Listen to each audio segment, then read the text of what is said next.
लसावी भाग 2.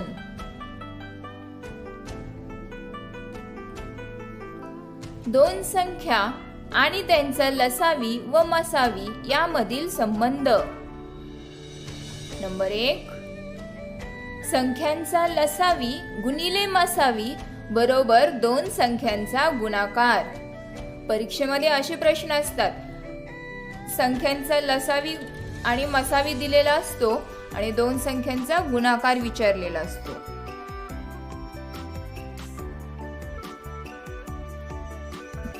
लसावी छेद मसावी बरोबर दोन संख्यांमधील मसावी सोडून उरलेल्या अवयवांचा गुणाकार. मसावी म्हणजे काय तर सामायिक अवयवांचा गुणाकार असतो. सामायिक अवयव सोडून उरलेल्या अवयवांचा गुणाकार.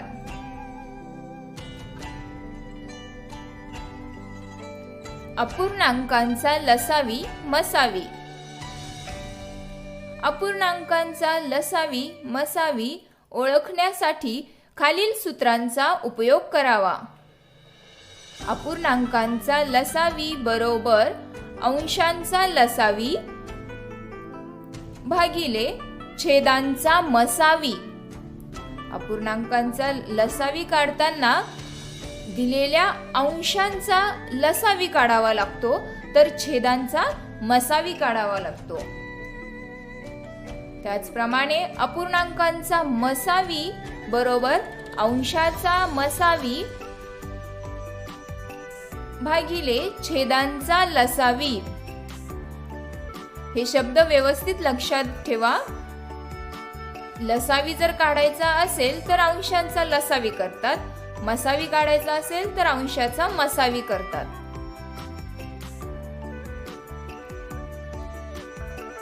हिंट. लसावीच्या प्रश्नात वापरले जाणारे शब्द. कमीत कमी संख्या शोधा. जर कमीत कमी संख्या शोधा असा प्रश्न असेल म्हणजेच तिथे आपल्याला लसावी काढायचा असतो. त्याचप्रमाणे सर्वात छोटी संख्या शोधा. आपण लसावी म्हणजे बघितलेलंच आहे की लघुत्तम म्हणजेच लहानात लहान. सर्वात छोटी संख्या शोधा असा जर प्रश्न असेल तर तिथे आपल्याला साहजिकच लसावी काढावा लागेल. डॅश डॅशने विभाजित होणारी संख्या कोणती? अशी संख्या शोधा जिला डॅश डॅशने भाग जाईल. म्हणजे इथे एखादी संख्या दिलेली असेल की अशी संख्या शोधा जिला 5 ने भाग जाईल, 6 ने भाग जाईल, 12 ने भाग जाईल. अशी एखादी संख्या दिलेली असते इथे. त्यावेळेस सुद्धा आपल्याला लसावीच काढावा लागतो. डॅश डॅशने भाग जाणारी लहानात लहान संख्या शोधा. म्हणजे 15 ने भाग जाणारी लहानात लहान संख्या शोधा किंवा 10 ने भाग जाणारी, 5 ने भाग जाणारी.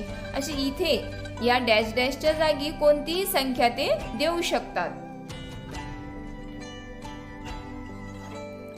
एका शाळेतील मुलांच्या 20, 24 किंवा 25 रांगा होतात.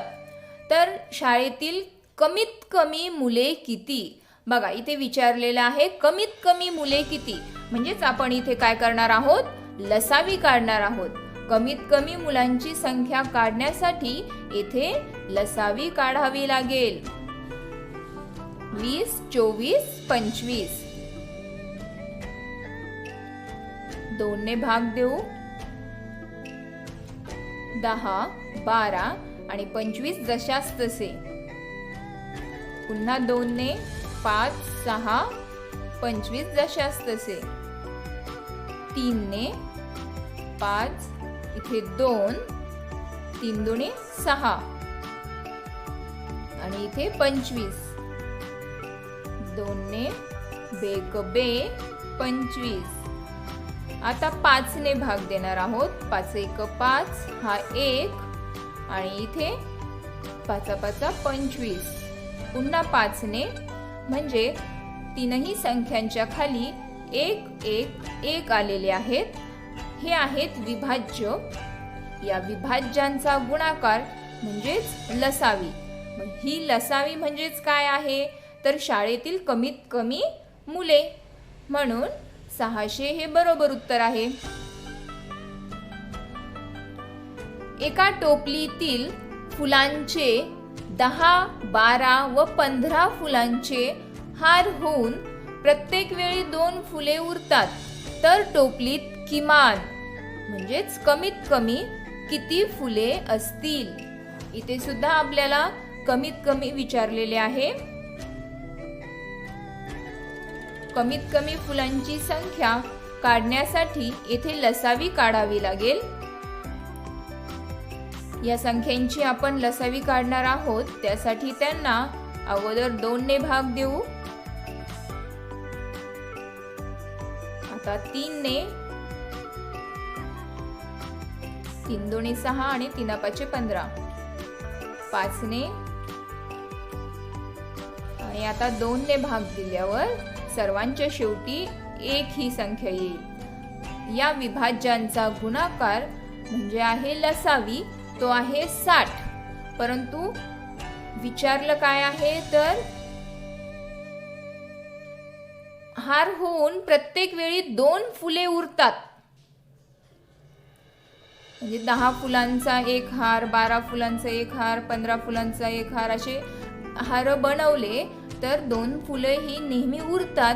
म्हणून आपल्याला काय करावे लागेल, तर 2 हे त्यामध्ये ऍड करावे लागतील, म्हणजे मिळवावे लागतील. 60 अधिक 2 बरोबर 62. म्हणजे त्या टोपलीत किती फुले आहेत, तर 62 फुले आहेत.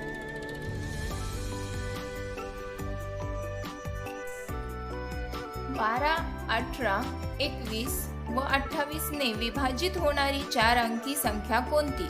हा प्रश्न 1999च्या एक्झाम मध्ये आलेला आहे. आपल्याला विचारलेले आहे की या संख्येने भाग जाणारी 4 अंकी संख्या कोणती.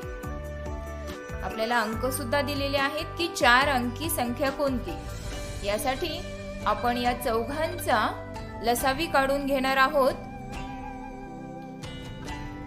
लसावी काढण्याची पद्धत तुम्हाला माहितीच आहे. 2 ने भाग देऊया. 6, 9, 21 ला भाग जात नाही, त्यामुळे 21 जशाच तसे 14.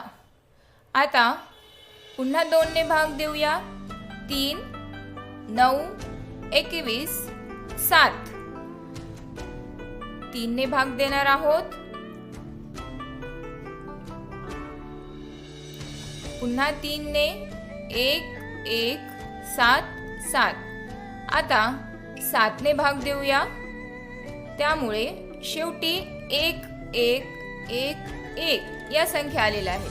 मी तुम्हाला अगोदर सांगितलेले आहे की जोपर्यंत शेवटी 1, 1 येत नाही तोपर्यंत भाग देत राहायचे आहे. आता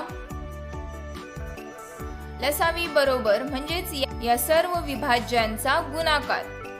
मग आता यांचा गुणाकार किती येतो, तर तो आहे 252. आपला लसावी आलेला आहे 252.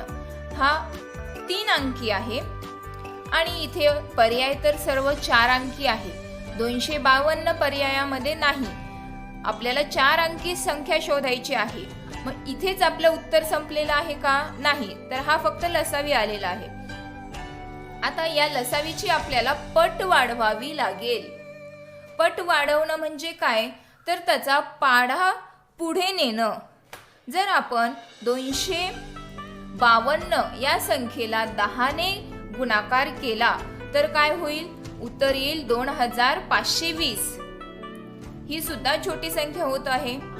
मग 20 ने जर गुणाकार केला तर 5040.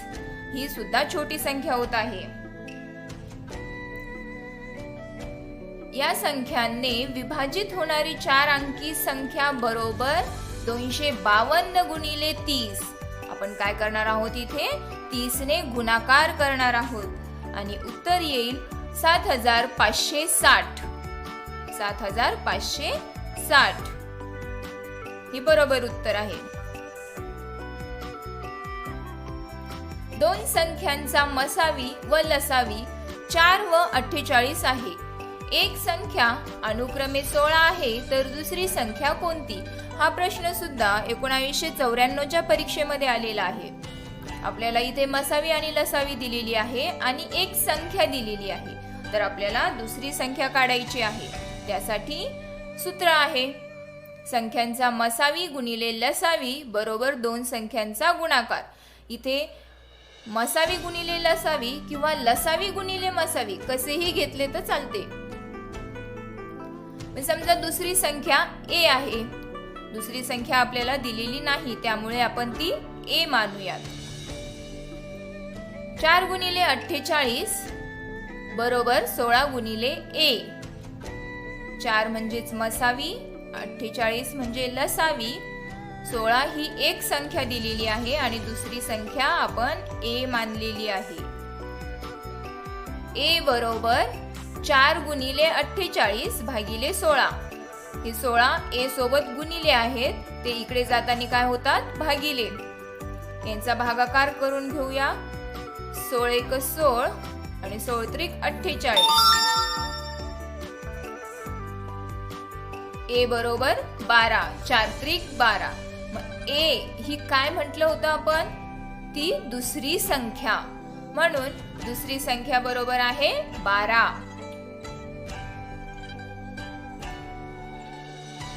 1/3, 1/9, 1/27 चा लसावी किती? 1994च्या परीक्षेमध्ये आलेला आहे.